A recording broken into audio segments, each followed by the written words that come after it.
to ensure that livremente everyone has the right to sua freely orientação religiosa, worship and practice sem their religious discriminação. orientation without any Quero discrimination aqui whatsoever. anunciar que o Brasil abre I suas would like to portas inform here para that Brazil acolher is os ready, padres e stands ready freiras to welcome the católicos Catholic que priests têm and sofrido nuns perseguição who do have regime suffered ditatorial prosecution, da rather, Nicarágua. have suffered O persecution Brasil by repudia a the perseguição dictatorial religiosa regime em in qualquer lugar do Nicaragua. mundo. Brazil repudiates religious Outros persecution valores wherever it may fundamentais occur in the para a world. sociedade brasileira, Other fundamental values for Brazilian society with implications to the human rights agenda include the defense of family values, the right to life, sense, conception, the right to self-defense, and the repudiation of gender ideology.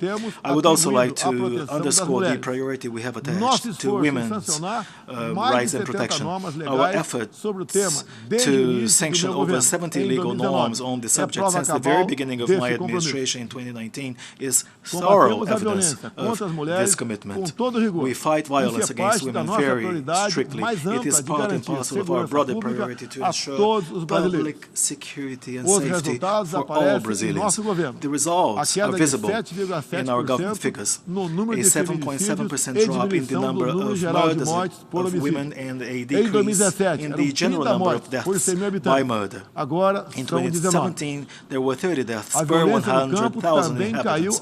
Now there are only 17. Violence in rural areas has also plummeted at the same time as land tenure by the most in need has increased. Under my administration, we have delivered 400,000 rural property land title deeds, 80% of which given to women. In Brazil, we work to ensure that we have strong, independent women so that they can get wherever they wish. First Lady Michelle Bolsonaro has desde 2019, given a new meaning to volunteer work since 2019, with special attention to people with disabilities and rare diseases. Mr. President, Mr. Secretary General, Heads of State and Government, ladies and gentlemen, last September 7th, Brazil celebrated 200 years of history as an independent nation. Millions of Brazilians took to the streets, called upon by their government, and wearing the colors of their flag, our flag. It was the largest civic demonstration in the history of our country, a people that believes in God, the homeland, family, and freedom. Thank you all very much.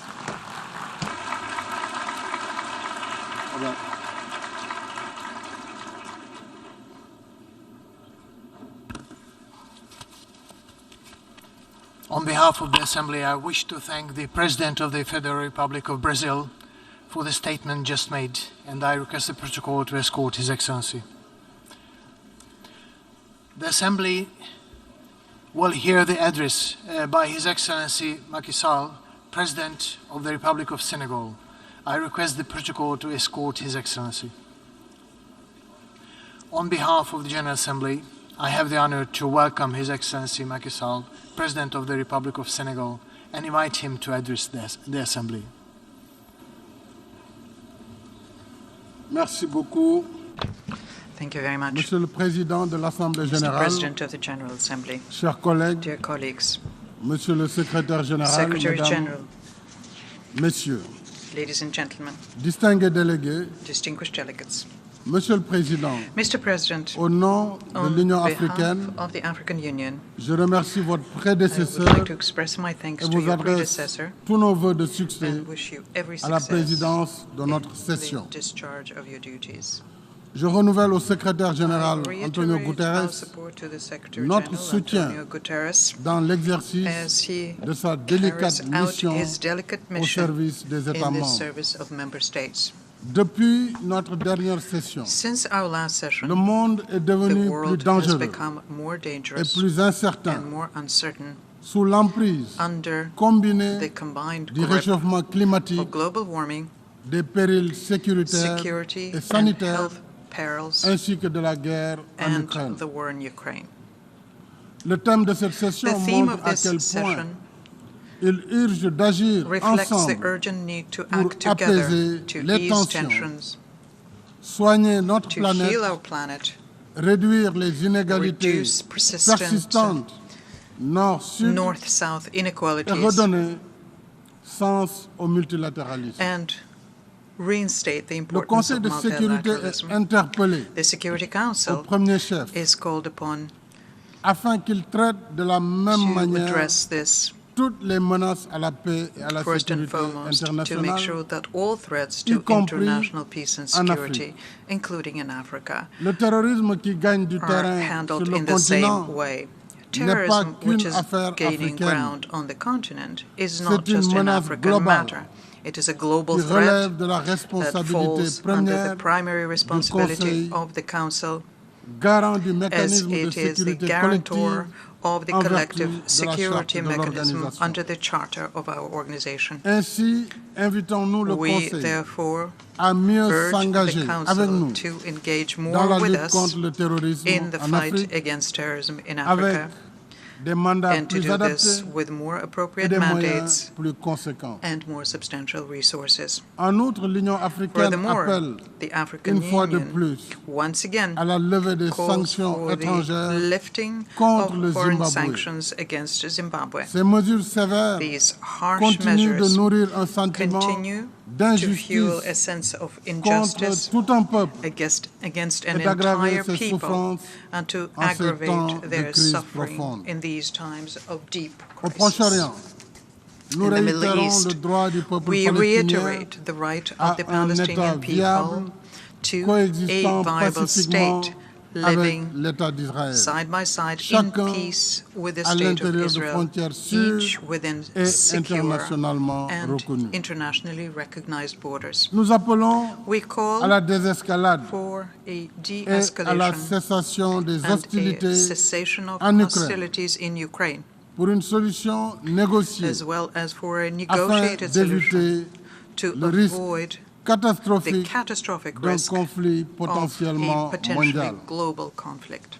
La négociation The et la discussion sont les meilleures armes dont nous disposons. negotiations and discussions pour are the promouvoir best la paix. tools we have to promote Je lance peace. un appel I launch an pour la mise appeal en place to d'une mission de médiation de together haut niveau a high-level mediation à mission laquelle l'Union africaine est prête à apporter sa to contribution. which the African Union stands ready Près de to contribute. 80 ans après la naissance du système Nearly des 80 Nations years Unies after the birth et des of the institutions de United Bretton Woods, Nations system and the il est Bretton temps Woods institutions, d'instaurer it une is gouvernance time mondiale for plus juste, a fairer, plus more inclusive inclusive global et governance plus adaptée that aux is more réalités de adapted notre temps. to the realities of our time.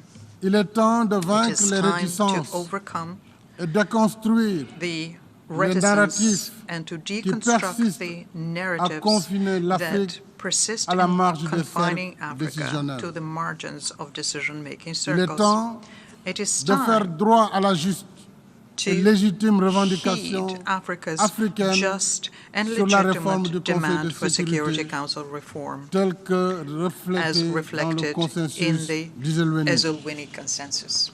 Dans le même In esprit, the same vein, je rappelle notre demande I d'octroi d'un siège à reaffirm l'Union our africaine request for the African au Union to sein be du granted a G20 seat in the pour que G20 l'Afrique so puisse that enfin Africa can finally se faire représenter be represented là où se prennent where les decisions décisions qui engagent affect 1,4 milliard 1,4 d'Africains. billion Africans are being taken. Je remercie chaleureusement I les would like to partenaires extend my qui nous ont warmest déjà thanks to the exprimé leur partners soutien who have already expressed et their invite les support autres and invite à others considérer favorablement to give notre favorable candidature. consideration to our candidacy.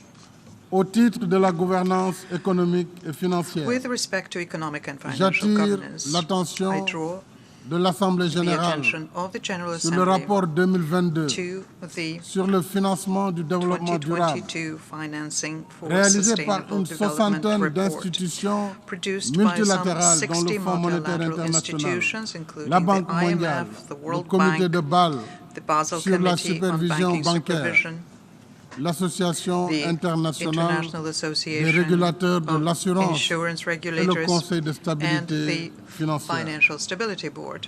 Ce rapport This report relève les insuffisances highlights dans les procédés shortcomings d'évaluation in the des assessment agences processes de notation of credit rating et agencies souligne and l'importance underlines d'appliquer the des importance méthodologies of transparentes transparent methodologies afin de ne pas so miner la as confiance not to dans les undermine notations. confidence in ratings.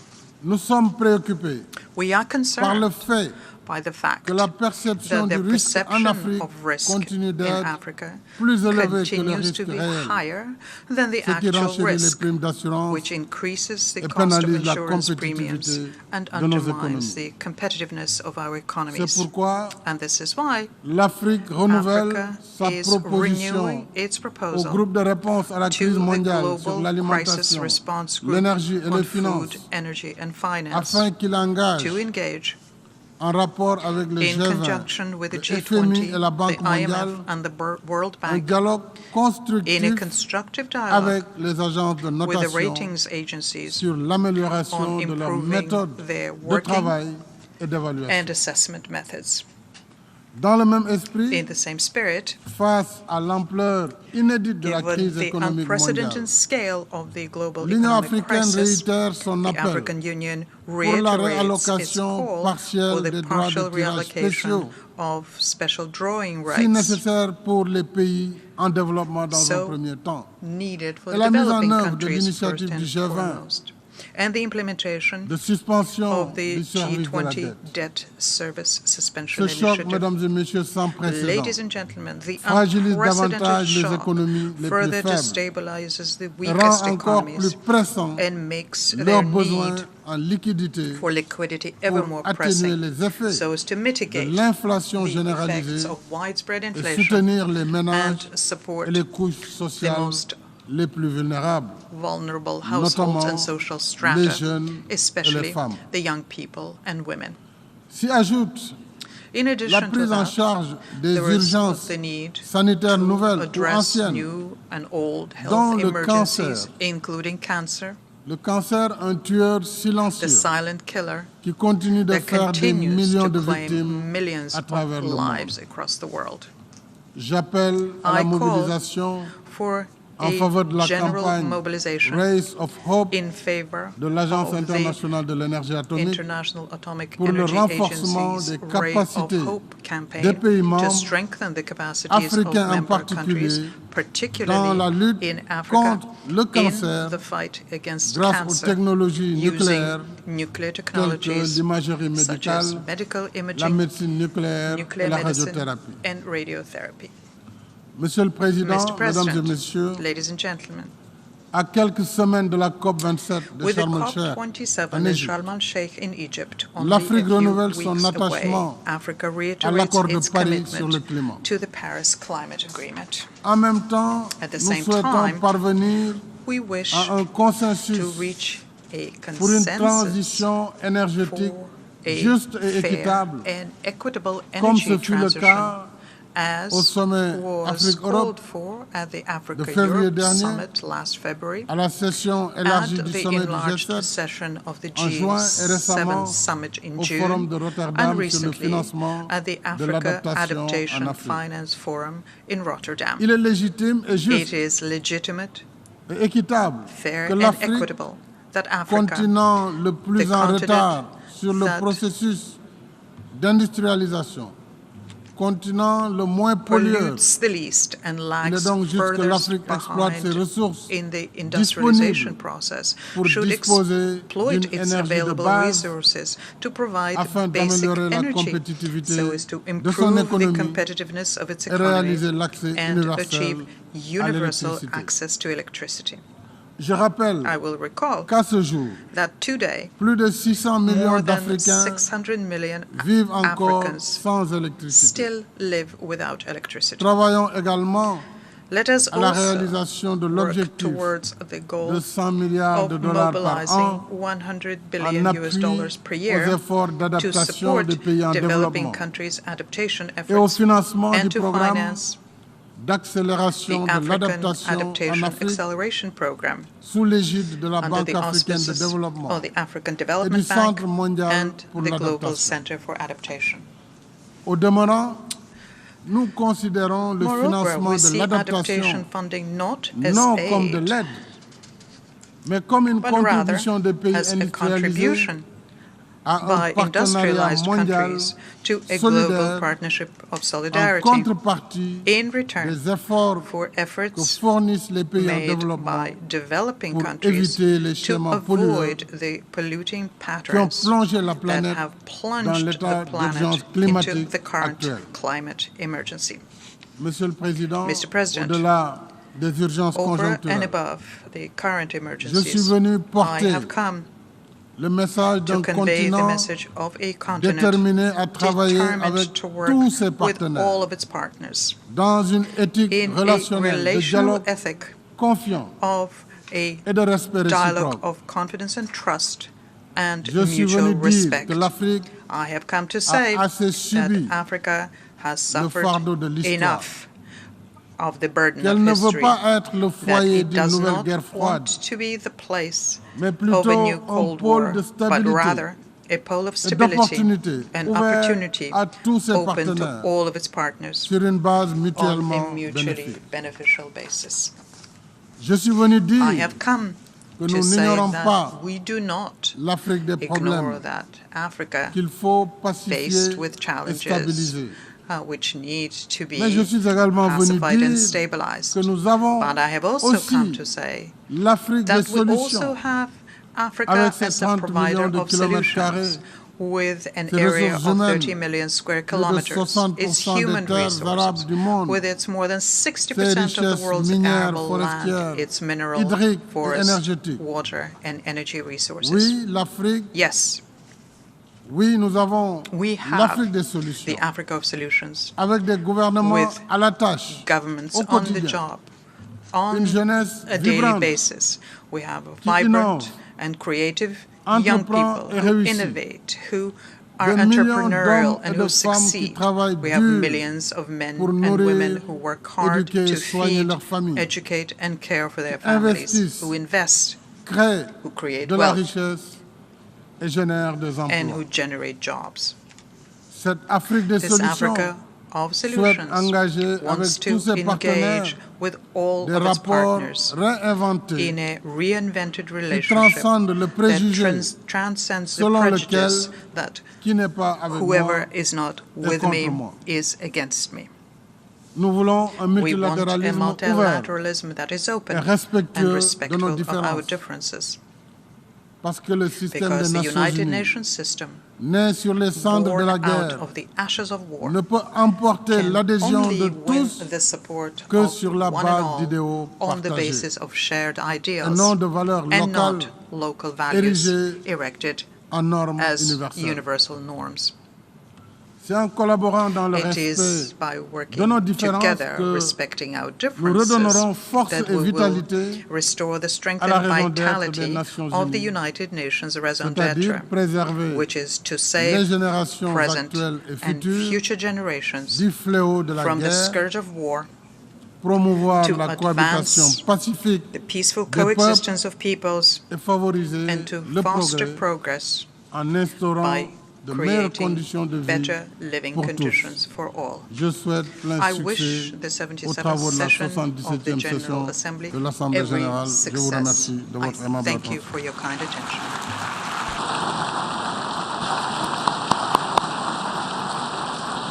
On behalf of the Assembly, I wish to thank the President of the Republic of Senegal for the statement just made, and I request the protocol to escort His Excellency. And the Assembly will hear an address by His Excellency Gabriel Boric Font, President of the Republic of Chile. I request the protocol to escort His Excellency. On behalf of the General Assembly, I have the honor to welcome His Excellency Gabriel Boric Font, President of the Republic of Chile, and to invite him to address the Assembly.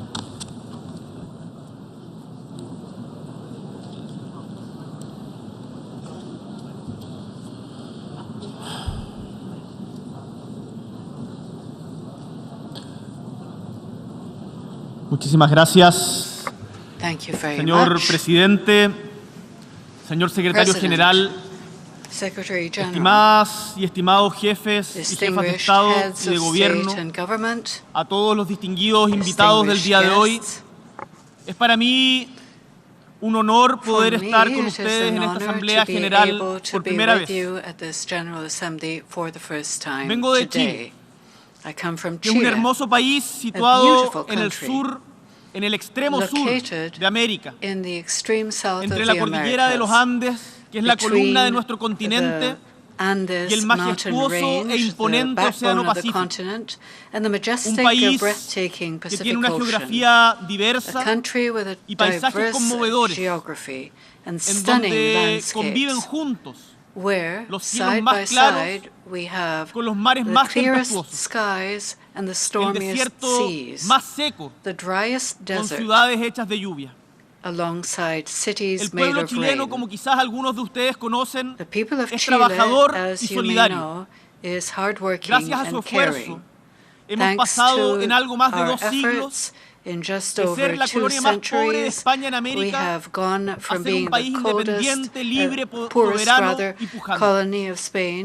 Un país con tremendas oportunidades que hoy está a las puertas de un desarrollo integral y que estamos trabajando que sea para todos, no para unos pocos. Un país que quiere cobre y litio para la electromovilidad. Un país con hidrógeno verde en desarrollo para proveer de energías limpias al mundo. Un país con largas costas y áreas marinas protegidas para cuidar al medio ambiente. También con universidades de primer nivel para crear y compartir conocimiento. Vengo a decirles, estimados colegas, que Chile necesita al mundo y el mundo también necesita a Chile.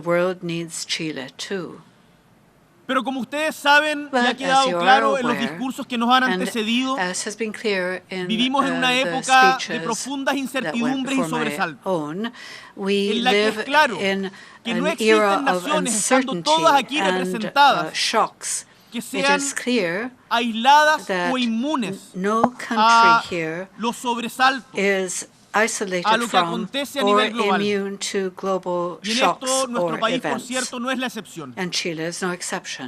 Así, la guerra de agresión, la injusta guerra de agresión desatada por Rusia en Ucrania, pueblo al que le expresamos nuestra solidaridad, empujó al alza el precio de los combustibles y causó desabastecimiento de granos y fertilizantes, causando un fuerte impacto en nuestra economía y de seguro, también en las de muchos de ustedes.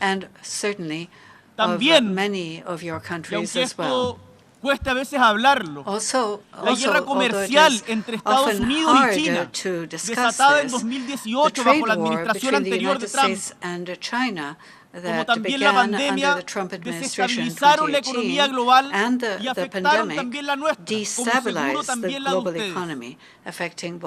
En otra dimensión, la crisis humanitaria en Venezuela, producto de ya su prolongada crisis política, ha generado un flujo migratorio que es inédito en nuestra región y en nuestro país, poniendo una presión tremenda sobre nuestras instituciones y nuestra sociedad. Por último, como seguramente muchos de ustedes están viviendo, la crisis climática afecta con particular fuerza a nuestro continente americano, y también en particular al Caribe y a los sistemas de vida de nuestra gente. En Chile, de hecho, cumplimos con 7 de los 9 criterios de vulnerabilidad establecidos por las Naciones Unidas, por nosotros mismos: áreas de borde costero de baja altura, zonas áridas y semiáridas, zonas de bosque, propensión a los desastres naturales, sequía y desertificación, zonas urbanas con contaminación atmosférica y ecosistemas montañosos. Sin embargo, nuestro país, como seguramente muchos de los de ustedes, muchos de los del sur global, produce y es responsable de una parte mínima, en nuestro caso, el 0,24% de las emisiones globales del efecto invernadero. Mientras los países de las economías más grandes del G20, como nos recordaba el secretario general, produce el 80% de los gases con efecto invernadero. Como resulta resulta evidente en estos días ningún país, sea grande, pequeño, humilde o poderoso, puede pretender salvarse solo. Mientras preparaba en mi país este discurso, pensaba cómo en medio de tantos discursos de seguro muy interesantes contando la realidad específica de cada país, podía aportar con un pequeño grano de arena a la construcción de un mundo más justo posible. Y consciente de que no soy quien para dar lecciones sobre cada uno de los problemas que vive el mundo convulso en el que habitamos, pensé que contarles nuestra experiencia reciente como país puede servir a quien quiera escuchar para sacar vuestros propios aprendizajes. Chile vive actualmente un intenso proceso político. Hace casi 3 años, debimos hacer frente a una grave crisis política y social. Durante aquellos días, una gran mayoría de chilenas y chilenos manifestó su malestar frente a la desigualdad y los abusos, su indignación frente a las largas esperas para recibir atención en la salud pública, su hastío frente a las millonarias deudas por estudiar, su rechazo a las pensiones de miseria después de largos años de trabajo. Es quizás una historia conocida para muchos de ustedes. Pensions Dentro that de are pocos mere meses pittance after long years of work. se cumplirán 50 años In a few months, desde we will que el celebrate presidente Salvador 50 Allende, years desde esta misma since testera que President tengo el Salvador honor Allende, estar hoy día, who spoke to this diera very cuenta de los assembly importantes cambios sociales y this políticos very que vivía nuestro podium país. about the major Porque somos un país social que and lleva largo political tiempo changes buscando su that camino Chile was propio hacia going la through dignidad. at a time.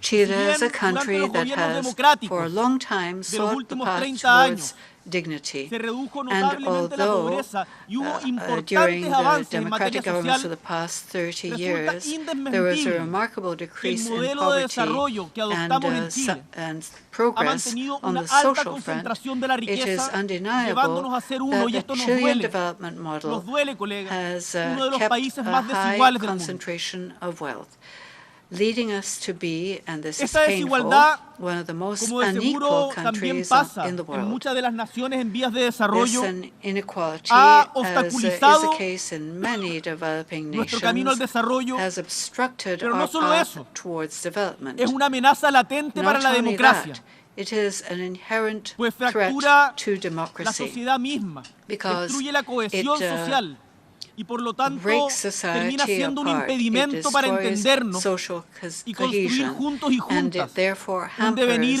hampers que sea más libre y understanding más justo. and building a freer, El more estallido fair social future que together. viviera Chile The en social 2019 upheaval Chile dejó perplejos a muchos experienced in observadores, algunos de 2019, ustedes, que preguntaban left qué many está pasando observers en este país, puzzled, y también wondering what was algunos actores de la vida happening in nacional. our country.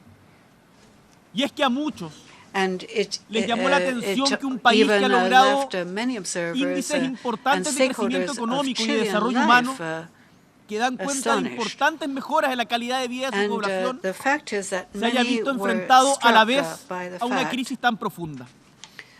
that a country that had such high indices Lo que ocurrió en mi of patria no fue economic casual. growth and human No fue casualidad, development, showing sino la consecuencia de major improvements innumerables in the quality of historias life de of this dolor y population, should have postergación faced such a que se deep fueron crisis. incubando y afectando el But corazón what mismo de happened nuestra sociedad. to my country is no coincidence.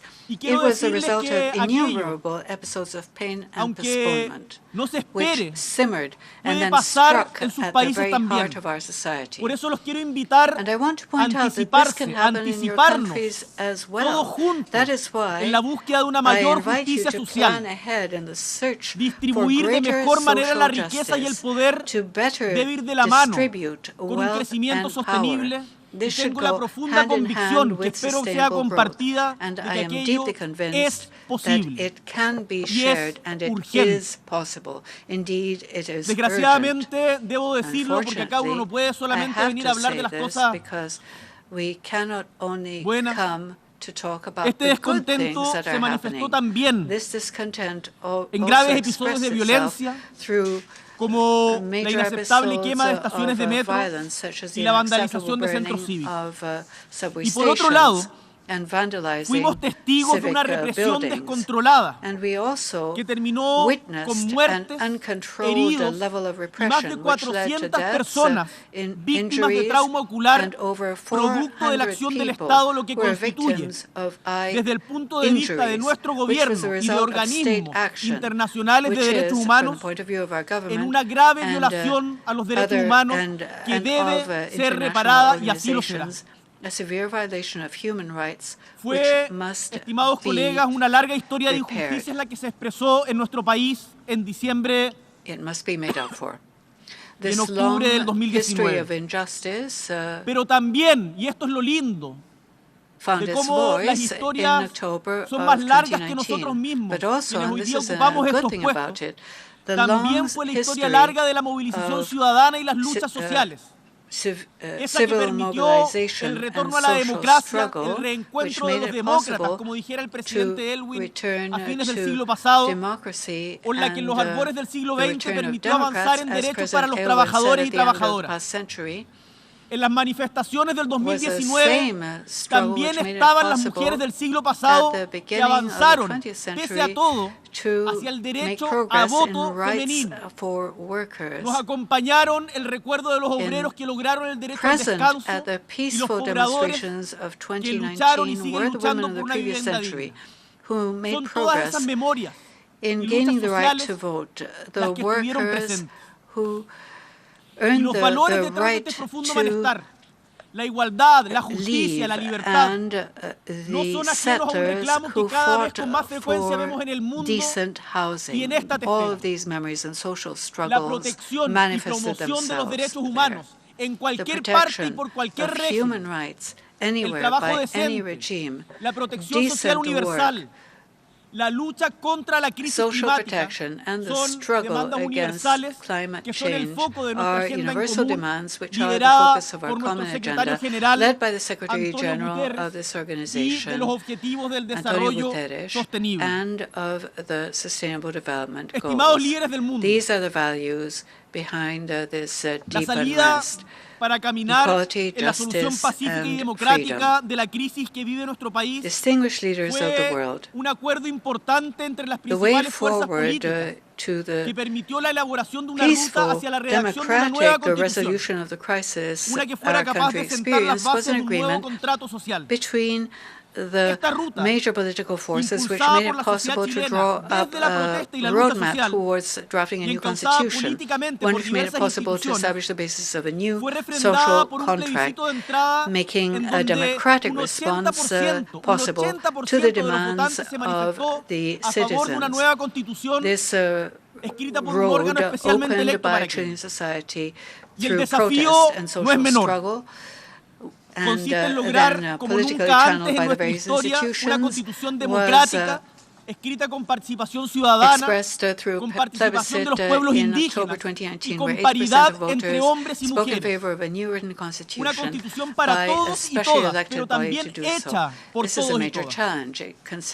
Hace algunas semanas, sin embargo, el trabajo realizado por la Convención Constitucional entre 2020 entre 2021 y 2022 fue sometido a consulta ciudadana a través de un plebiscito en que los chilenos y chilenas participaron de nuevo masivamente, un 85% de participación. Y en este evento electoral los ciudadanos rechazaron de manera clara la propuesta, con un 62% contra un 38%, por lo que hoy como país estamos buscando nuevas fórmulas para construir ese lugar de encuentro entre todos los chilenos y chilenas. Mi opción personal en ese plebiscito fue de aprobar la propuesta que nos hacía la convención, pero el resultado fue el contrario. Algunos han querido ver el resultado del plebiscito como una derrota del gobierno. Y con toda humildad quiero hoy día decirles a estas Naciones Unidas que nunca un gobierno puede sentirse derrotado cuando el pueblo se pronuncia.